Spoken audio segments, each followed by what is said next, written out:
You know, when we picture wireless hackers, we usually think of someone hiding out in a van, trying to conceal their physical location, right? But what if the real problem isn't finding where the signal is coming from, but figuring out who is actually behind it?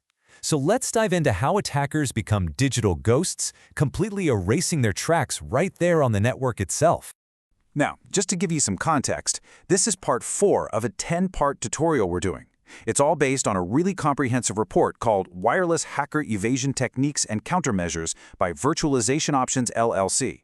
For this explainer, we're zooming in specifically on the information in Chapter 4, which is all about the strategies attackers used to pull off this vanishing act. So that really brings us to the big question. I mean, it's one thing to hide a radio signal. That's a physical challenge. But it's a whole different ballgame to make your digital self just disappear from a network that's literally designed to track every single thing that connects to it. So how on earth do they pull that off? To really get how they do it, we have to stop thinking about the physical world of radio waves and start looking at the digital world of network protocols. We're talking about a strategy with multiple layers, all designed to just wipe away the attacker's digital footprint. Okay, so the first and honestly the most basic layer of becoming a digital ghost is pretty simple. Wear a mask. Don't be yourself. On a network, this means you're actively messing with the very identifiers that security systems need to do their job. The most common mask they use is something called MAC address randomization. Just think of a MAC address as your device's unique fingerprint, or maybe its ID card. This technique is like having the little machine that prints you a brand new, totally random ID card every few seconds. To any system trying to keep an eye on you, you just look like a different person every single time you connect. And this really shows the two main kinds of masks an attacker can put on. MAC randomization, like we just talked about, is all about constantly changing who you are so you could just blend into the crowd. IP address spoofing, though, that's different. That's about stealing someone else's identity. So instead of just getting a new random ID, you're using a fake one that looks like it belongs to another perfectly legitimate device on the network. So, you might be wondering, why go through all this trouble?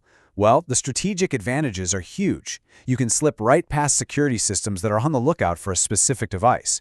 You make it almost impossible for investigators to figure out who really launched the attack. You can get around security that works by blocking certain addresses. And, maybe the most sinister part, you can actually make it look like the attack came from somebody else completely. All right, on to the second layer of this whole evasion thing. Once you've hidden your identity, you've got to hide what you're actually doing. And a really sophisticated attacker does this by shattering their malicious messages into tons of tiny, innocent-looking pieces. This technique is called packet fragmentation. Imagine you're trying to send a threatening letter past a security guard. Instead of just handing them the whole letter, you tear it into 100 tiny confetti-sized pieces and you mail each one in a separate envelope. The guard looks at each little piece, sees nothing wrong, and lets it go through. But on the other side, the person receiving it can put the full message back together. That is exactly what this does to network security systems. The real genius here is in the process. See, the attacker builds their malicious code, then shatters it into all these different packets, and this is the key, sends them out of order. So while the security system is just seeing a jumbled, nonsensical mess of data, the target computer knows exactly how to put that puzzle back together, reassembling the full attack safely behind the firewall. And that brings us to the final layer of the protocol, Ghost. And it's probably the most powerful one. This isn't just about hiding who you are or what you're saying. It's about hiding the entire path your communication takes from beginning to end. And they do this using secret digital tunnels. Yeah, we're talking about anonymity networks, things you probably heard of like VPNs or Tor. These services basically act like a complex series of secret tunnels. An attacker's data goes into a tunnel on one side of the world, bounces between all these encrypted servers in different countries, and pops out somewhere completely different. This just completely severs the link between the physical radio signal and the digital source of the attack. The source material we're using here puts it perfectly. The whole point is creating layers of indirection that defeat both wireless localization and network-based attribution. What that means in plain English is, even if you find the hacker's physical location, you can't prove their computer launched the network attack. And if you trace the network attack back, you can't find their physical location. It's a pretty brilliant defensive wall. So, when you put all of these pieces together, what do you really get? You get a true protocol ghost. You get an attacker that is nearly impossible to identify, to track, or to attribute an attack to.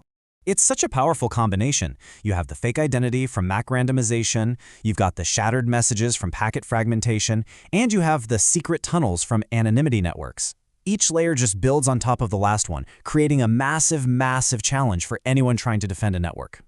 And this leaves us with a really critical question for anyone who works in cybersecurity. When an attacker is wrapped in this many layers of digital camouflage, it's not about watching the front door anymore. So where do you even start looking for the threat? At the end of the day, these evasion strategies just go to show that for every new lock that defenders create, attackers are already out there designing a new key. This cat and mouse game of cybersecurity, it doesn't just evolve, it accelerates, constantly pushing both sides to get smarter and more sophisticated.